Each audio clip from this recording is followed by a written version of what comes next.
Assalamualaikum warahmatullahi wabarakatuh. Perkenalkan, kami dari kelompok 3 akan menjelaskan tentang LAN card, kabel UTP, dan fiber optik. Kelompok 3 beranggotakan 4 orang. Yang pertama yaitu saya, Farhan Fadila, NPM 116, yang akan menjelaskan tentang perkembangan merek dan tipe hingga saat ini. Yang kedua ada Ahmad Chusen, NPM 114, yang akan menjelaskan tentang fungsi dan cara kerja. Yang ketiga ada Ajmal, NPM 087, yang akan menjelaskan tentang harga barang. Yang terakhir ada Royhan Advani, NPM 108, yang akan menjelaskan tentang contoh implementasi. Baik, pertama-tama saya akan menjelaskan perkembangan merek dan tipe dari LAN card, UTP, dan fiber optik. Dimulai dari LAN card. Cikal bakal LAN card muncul pada periode tahun 1950-an, ketika komputer dikenal dengan nama superkomputer sudah bisa diciptakan. Hal ini mendukung pemikiran dari para peneliti yang menginginkan agar komputer bisa digunakan dalam waktu yang bersamaan. Peer-to-peer system merupakan suatu pengembangan jaringan di mana antara satu komputer dan komputer yang lain bisa terhubung secara simultan, di mana kedua komputer bisa berperan sebagai server dan juga user. Ada macam-macam LAN card. Yang pertama, kartu LAN ISA. Tipe ini merupakan kali pertama diproduksi oleh perusahaan kartu jaringan dan karakter slot hitamnya dan antara 1 sama dengan 3. Konektor outputnya bisa BNC dan EC45. Mereknya biasanya Tricom, Realtek, Intel, dan lain-lain. Yang kedua ada LAN PCI. Tipe ini merupakan kelanjutan dan bahkan penerus generasi SE. Tipe jenis ini mulai diproduksi pada tahun 1992 sampai sekarang. Yang ketiga ada USB LAN card. Tipe ini sebagai solusi terakhir jika Anda kehabisan slot PCI. Atau mungkin juga karena Anda ingin sederhana, karena tipe ini bisa dipasang dan dilepas. Mereknya biasanya Logitech, Fujitsu, D-Link, dan lain-lain. Keempat ada LAN PCI wireless card. Nah, kalau ini kalau mau jaringannya dibangun tanpa menggunakan kabel media tapi menggunakan media wireless. Biasanya mereknya adalah TP-Link dan D-Link dan lain-lain. Yang kelima, wireless adapter atau wireless USB. Sementara perangkat alat jaringan yang sama ini juga dihubungkan ke port USB, alat ini sederhana karena dapat dibawa kemana saja dan aksi komputer. USB yang beroperasi berdasarkan standar 802.11b yang bekerja dengan kecepatan maksimum 11 MB per second, yaitu pada frekuensi 2,4 GHz. Merek dari ini biasanya Linksys atau TP-Link dan lain-lain. Yang keenam ada card bus atau PCM-CIA yang digunakan di slot card bus atau PCM-CIA untuk notebook. Yang ketujuh ada Express Card, merupakan jenis kartu yang banyak diadopsi oleh notebook akhir-akhir ini yang dimulai pada akhir tahun 2006. Keunggulan utama teknologi Express Card dibanding card bus adalah peningkatan bandwidth. Yang kedua ada UTP. Generasi pertama kabel UTP kategori 1 yang masuk dalam kategori kabel UTP atau bisa disebut Unshielded Twisted Pair. Generasi pertama yang ini sebuah kabel yang diciptakan dan digunakan sebelum tahun 1983. Fungsi kabel UTP kategori 1 ini juga masih sebatas media pendukung komunikasi suara atau voice, mainframe, dan dumb terminal, dan sangat tidak direkomendasikan untuk transmisi data. Generasi kedua, kabel UTP kategori 2. Kabel UTP generasi 2 ini dapat mentransmisikan data hingga 4 megabit per second dengan frekuensi hingga 4 MHz. Generasi ketiga, kabel UTP kategori 3.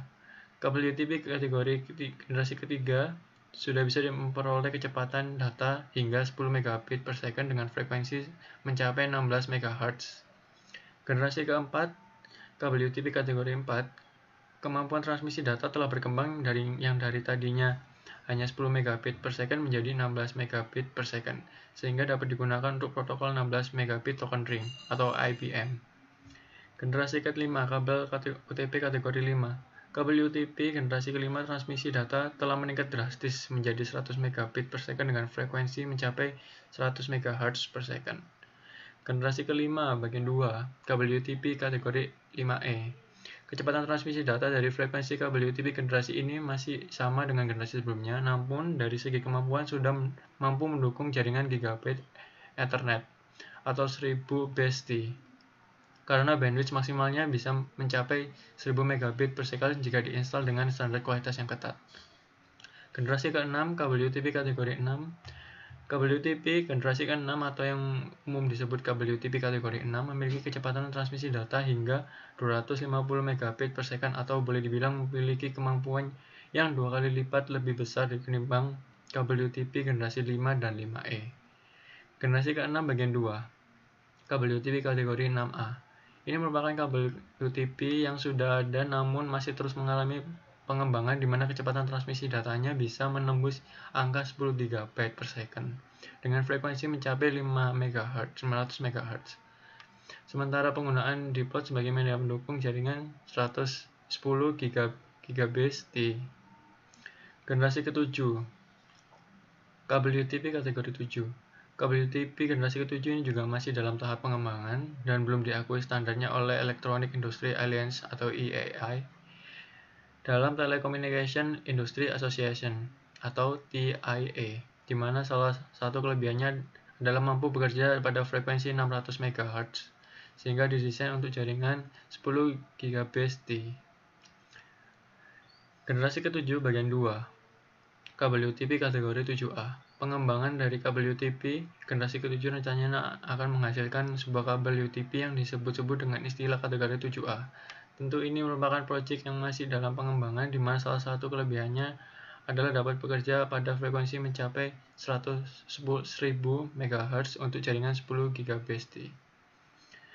Generasi ke-8, kabel UTP kategori 8. Ini merupakan wajah kabel UTP masa depan, di mana kemampuannya kalau diprediksi bakal bisa bekerja di frekuensi 2000 MHz serta mampu dijalankan pada jaringan 40 Gbps. Yang ketiga, fiber optik. Generasi pertama dimulai 1975.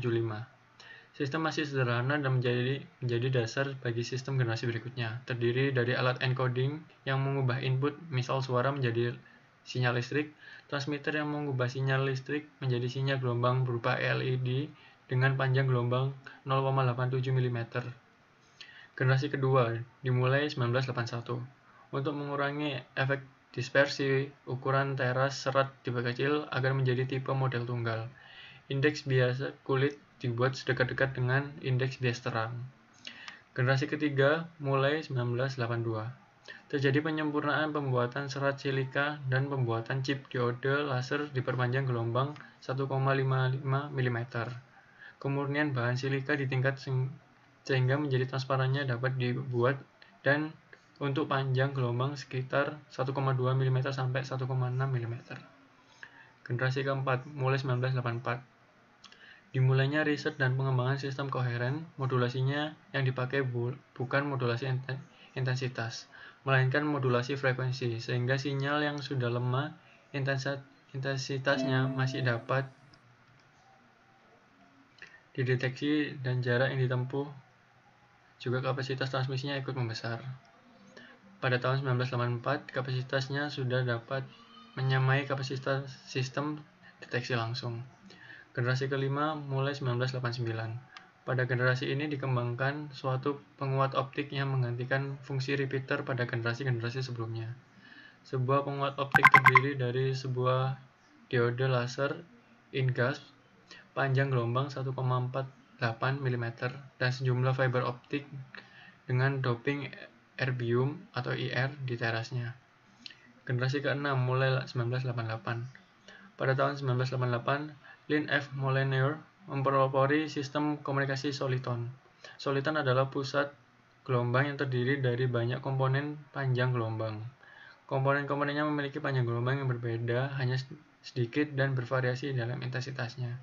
Panjang soliton hanya 10-12 detik dan dapat dibagi menjadi beberapa komponen yang saling berdekatan, sehingga sinyal-sinyal yang berupa soliton merupakan informasi yang terdiri dari beberapa saluran sekaligus.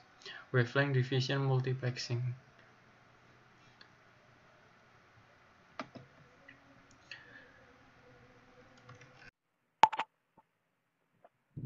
Baik, untuk selanjutnya fungsi dan cara kerja LAN card, UTP, dan fiber optik. LAN card. LAN atau Local Area Network merupakan sejenis jaringan yang menghubungkan dua komputer atau lebih ke suatu jaringan. Untuk memungkinkan terjadinya koneksi sebuah komputer dengan jaringan komputer, maka dibutuhkan LAN card. Singkat kata, LAN card sangat akrab keberadaannya dan dapat ditempel di komputer atau cukup diintegrasikan dengan perangkat keras utama yang ada di komputer. Fungsi dari LAN card. Yang pertama, mewujudkan koneksi fisik bagi masing-masing komputer. Keberadaan LAN card dapat menyatukan semua komputer dalam satu jaringan tertentu. Di saat yang sama, LAN card bekerja dengan cara membukakan pintu bagi semua komputer yang ingin dihubungkan dengan jaringan tersebut. Untuk yang kedua, menyediakan saluran data. LAN card tak hanya dengan membukakan pintu bagi masing-masing komputer yang terhubung, tetapi juga memberi jalan keluar atas aliran data antar komputer. Cara kerja. LAN card bekerja apabila terdapat kesinambungan dengan peralatan lain di komputer, yaitu berupa memori kartu DMA. Pada saat ada aliran dan paralel untuk masuk ke LAN card, saat itulah LAN card akan mengirimkan ke tempat penyimpanan data sementara atau memori. Setelah dibeda-bedakan sesuai dengan paket-paket yang tersedia di dalam kartu memori, barulah data paralel itu akan diubah menjadi data serial sehingga bisa dikirimkan menggunakan media yang tersedia.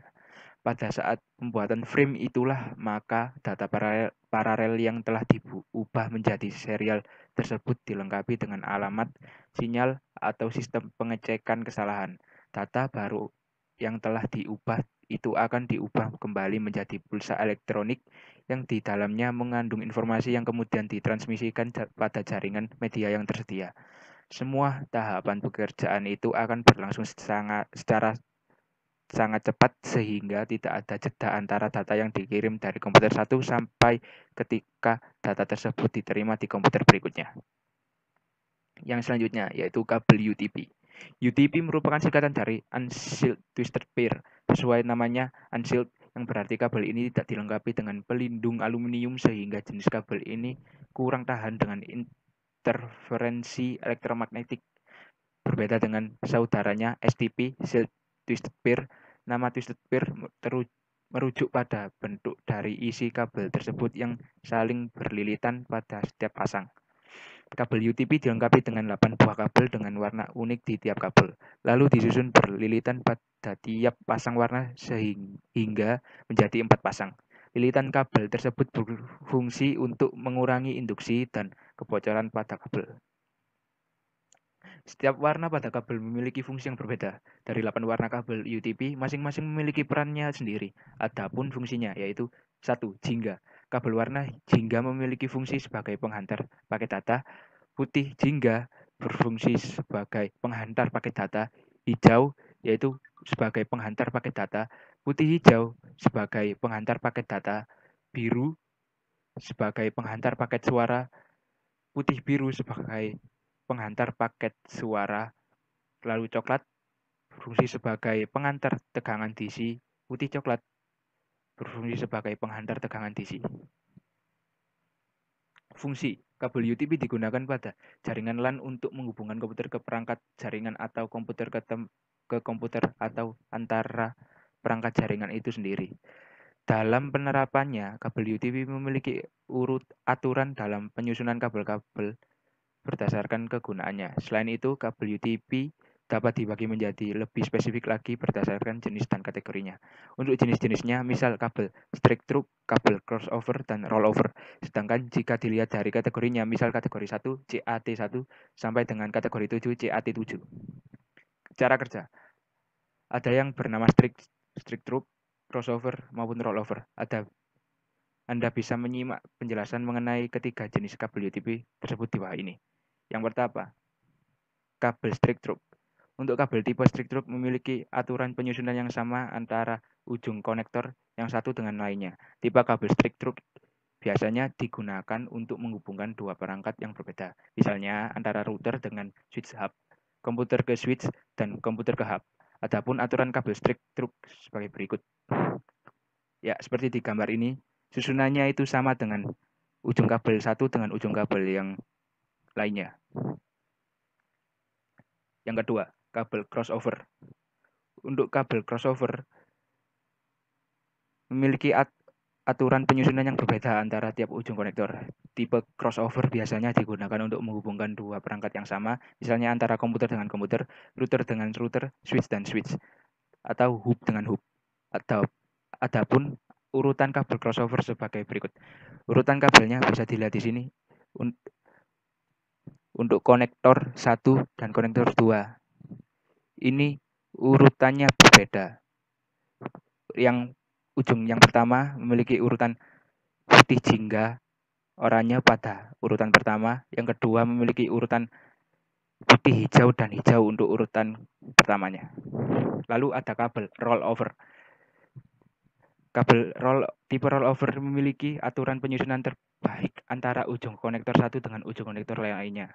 Kabel tipe rollover digunakan untuk menghubungkan dua perangkat jaringan yang berbeda, hampir sama dengan tipe strict rope, namun tipe kabel ini lebih kepada menghubungkan perangkat yang memiliki konsol, misalnya switch dengan printer, switch dengan proyektor. Adapun urutan kabel rollover ya, berikut adalah gambar untuk kabel rollover. Di sini urutannya dari ujung ke ujung itu dibalik ya. Seperti konektor ujung yang pertama itu urutannya begini. Untuk ujung yang lainnya itu digunakan yang berlawanan dengan ujung pertama urutannya. Selanjutnya yaitu fiber optik. Kabel fiber atau FO, optik atau serat optik merupakan suatu media transmisi yang memiliki bahan utama yang terbuat dari serat kaca, sangat halus dan telah dicampurkan dengan bahan plastik yang menggunakan pembiasan cahaya dalam melakukan transmisinya. Sementara itu, sumber cahaya yang digunakan kabel fiber optik ini adalah berupa laser, karena mempunyai spektrum yang sangat sempit. Namun ada beberapa yang mendefinisikan kabel fiber optik adalah salah satu jenis kabel yang berfungsi untuk mengubah sinyal listrik menjadi cahaya dan mengalirkannya dari satu titik ke titik yang lain. Terdapat dua jenis mode transmisi, yaitu single mode dan multi mode. Single mode memanfaatkan sinar laser sebagai media transmisinya, sedangkan multi mode menggunakan media LED. Jenis kabel fiber optik ini biasanya lebih sering digunakan pada suatu instalasi jaringan dengan kelas menengah hingga ke atas. Fungsi dari kabel fiber optik pada dasarnya mempunyai sama dengan jenis kabel yang lainnya, yaitu untuk menghubungkan antara komputer atau perangkat jaringan satu ke perangkat jaringan yang lainnya.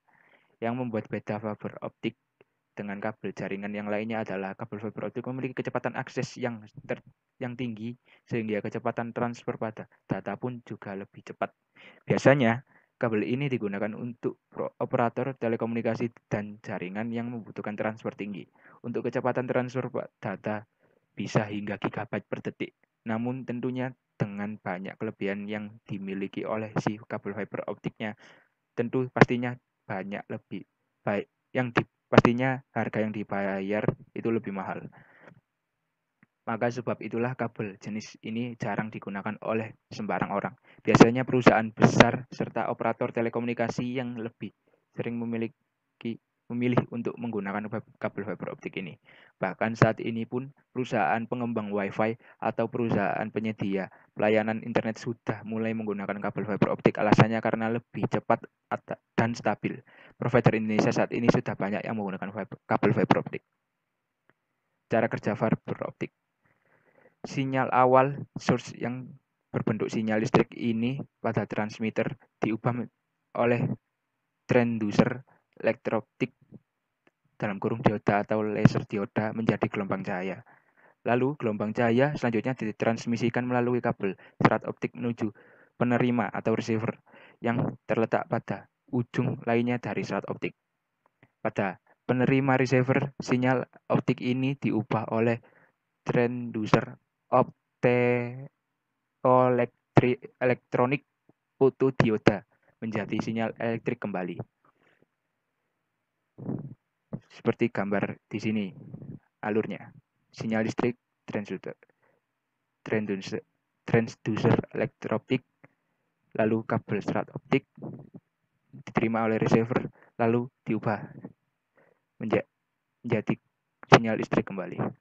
Dalam perjalanan sinyal optik dari transmitter menuju receiver biasanya akan menjadi rekaman cahaya di sepanjang kabel optik, sambungan-sambungan kabel dan konektor-konektor di perangkatnya. Oleh karena itu, jika jarak transmisinya jauh, maka diperlukan sebuah atau beberapa repeater yang berfungsi untuk memperkuat gelombang cahaya yang telah mengalami redaman sepanjang perjalanannya. Selanjutnya, harga LAN card, UTP, dan fiber optik. Yang pertama, harga LAN card. LAN card memiliki 7 macam. Yang pertama, LAN card PCI, harganya 100.000 sampai 150.000. Yang kedua, LAN card USB, harganya 25.000 sampai 35.000. Yang ketiga, LAN card PCI wireless, harganya 150.000 sampai 250.000. Yang keempat, LAN card ISA, harganya 60.000 sampai 120.000. Yang kelima, USB wireless atau USB adapter, harganya 40.000 sampai 220.000. Yang keenam, LAN card express, harganya 120.000 sampai 240.000. Yang terakhir, card bus atau PCM CIA, harganya 50.000 sampai 200.000. Sumber Tokopedia, Blibli, dan Bukalapak. Selanjutnya, yang kedua, harga UTP. UTP memiliki 3 macam. Yang pertama, UTP strike. Tipe kabel strike through biasanya digunakan untuk menghubungkan dua perangkat yang berbeda, misalnya antara router dengan switch atau hub, komputer ke switch, dan komputer ke hub. Harganya 10.000 sampai 80.000. Yang kedua, UTP crossover. Tipe crossover biasanya digunakan untuk menghubungkan dua perangkat yang sama. Harganya 60.000 sampai 70.000. Yang terakhir, yang ketiga, kabel tipe rollover. Kabel tipe rollover biasanya digunakan untuk menghubungkan dua perangkat jaringan yang berbeda, hampir sama dengan tipe strike, namun tipe kabel ini lebih kepada menghubungkan perangkat yang memiliki konsol, misalnya switch dengan printer dan switch dengan proyektor.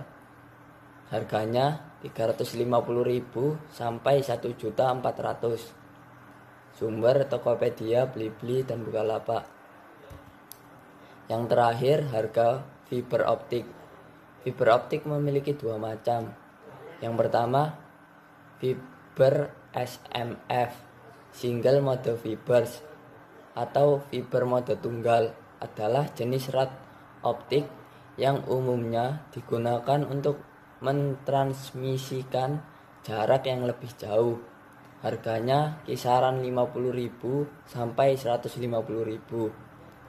Yang kedua, fiber MMF, multimode fiber atau fiber multimode, adalah jenis rad optik yang dirancang khusus untuk mentransmisikan lebih banyak sinar cahaya dalam waktu yang bersamaan dengan masing-masing pada sudut pantulan yang sedikit berbeda di dalam serat optik tersebut. Kisaran harganya 100.000 sampai 300.000. Sumber Tokopedia, Blibli, dan Bukalapak. Oke, assalamualaikum warahmatullahi wabarakatuh. Salam sejahtera bagi kita semua. Perkenalkan, nama saya Muhammad Ratnafani, NPM 1908-2010-108. Di sini saya akan menjelaskan tentang cara implementasinya LAN card, UTP, dan fiber optik. Oke, kabel UTP dan LAN card. Di sini kabel UTP itu yang kabel ini ya, yang ada warna-warna di atas, enggak ini yang saya tunjuk. Dan yang LAN card itu adalah kotak rumahnya ini. Oke, jadi cara mengimplementasikannya adalah Yang pertama, pisahkan dan sesuaikan warna kabel seperti urutan warna di atas. Setelah memisahkan warna, maka sesuaikan dan setelah itu masukkan ke dalam RJ45. Ini yang gambar kedua ini, RJ45 itu adalah kabelan atau kotaknya rumah ini ya. Lalu yang nomor 2, setelah terpasang maka diambil tang crimping dan masukkan bagian RJ45 ke dalam tang dan tekan sampai berbunyi klik. Ya, ini RJ45 nya dimasukkan ke dalam tang sampai berbunyi klik. Lalu yang ketiga, kemudian lakukan menggunakan alat tester. Jika warna hijau tersebut menyala secara urut, maka pengujian berhasil. Namun jika warna tersebut menyala namun tidak terurut, berarti pemasangnya kabel ada yang salah satu melakukan crimping tidak pas, maka bisa diulangi lagi. Ya, ini kalau misalnya warna hijau maka itu berhasil ya. Lalu setelah berhasil maka lakukan dengan peer to peer menggunakan laptop. Lihat IP address dengan laptop 1 dan laptop 2 dengan cara masuk ke command port mpt dan lakukan pengetikan IP config all dan lakukan ping IP address laptop 1. Ya, ini gambarnya ya. Ya, diuji dengan tes koneksinya. IP address, Internet Protocol Address atau sering disingkat IP adalah deretan angka biner antar 32 bit sampai 128 bit yang dipakai sebagai alamat identifikasi untuk tiap komputer host dalam jaringan internet. Panjang dari angka ini adalah 32 bit untuk IPv4 atau IP versi 4 dan 128 bit untuk IPv6 atau IP versi 6 yang menunjukkan alamat dari komputer tersebut pada jaringan internet berbasis TCP atau IP. Oke, yang pertama, klik start menu atau icon Windows dan klik control panel. Kita menggunakan Windows ya. Jadi pada gambar yang ini pencet control panel. Yang kedua, setelah itu lihat menu network and internet lalu klik view network status and task. Terlihat pada gambar tersebut ya, ini network and internet. Lihat yang view network status and task, kita pencet itu ya. Setelah itu klik change adapter setting. Terlihat pada gambar ya, pilih yang change adapter setting. Lalu setelah itu klik kanan pada local area network lalu pilih properties. Pastikan network adapter tidak di disable ya. Terlihat pada gambar yang ini local area connection, kita pencet yang properties. Oke, lalu kemudian klik dua kali pada Internet Protocol version 4 atau TCP atau IPv4.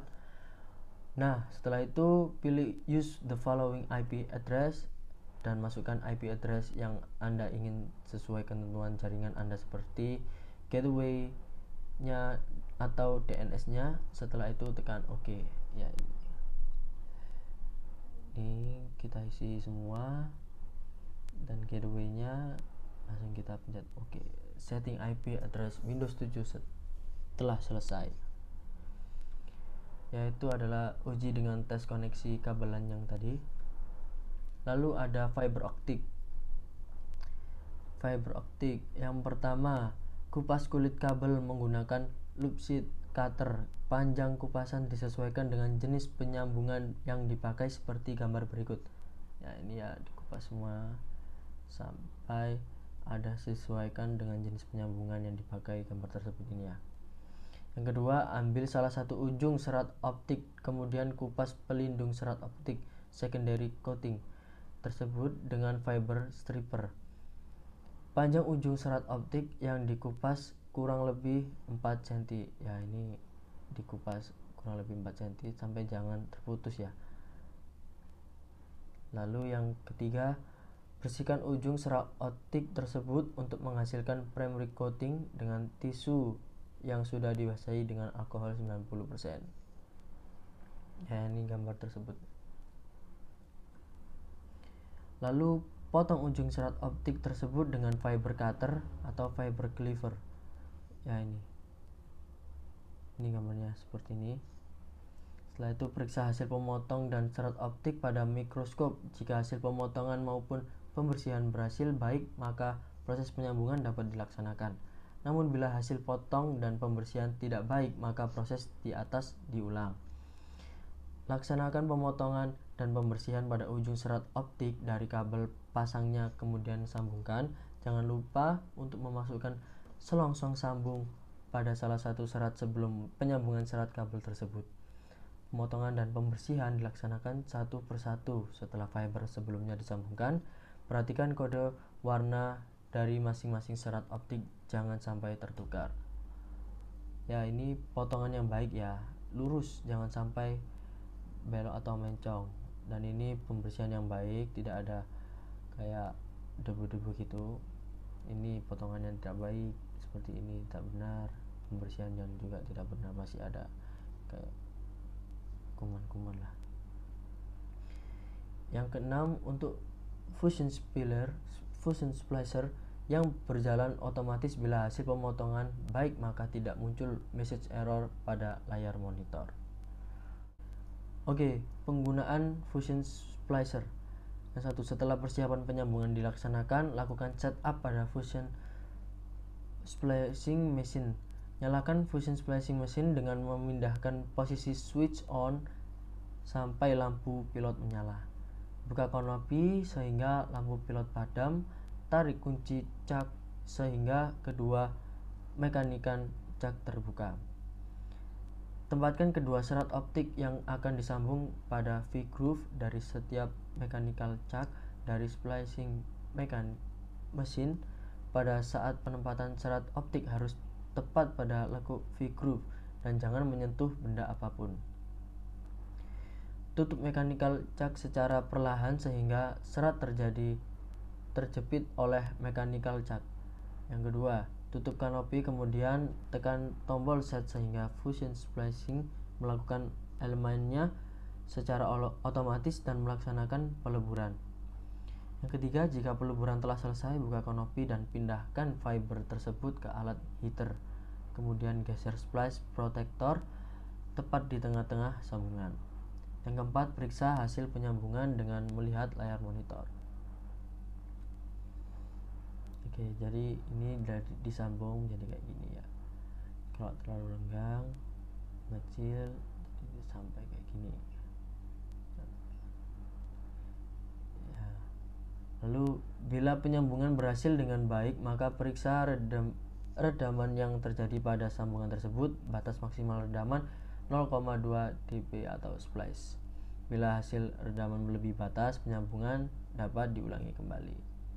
Ya, jadi ini kayak hasil tesnya, batas maksimalnya harus 0,2. Oke.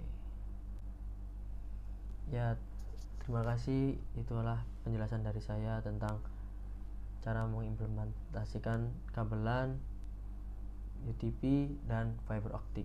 Wassalamualaikum warahmatullahi wabarakatuh.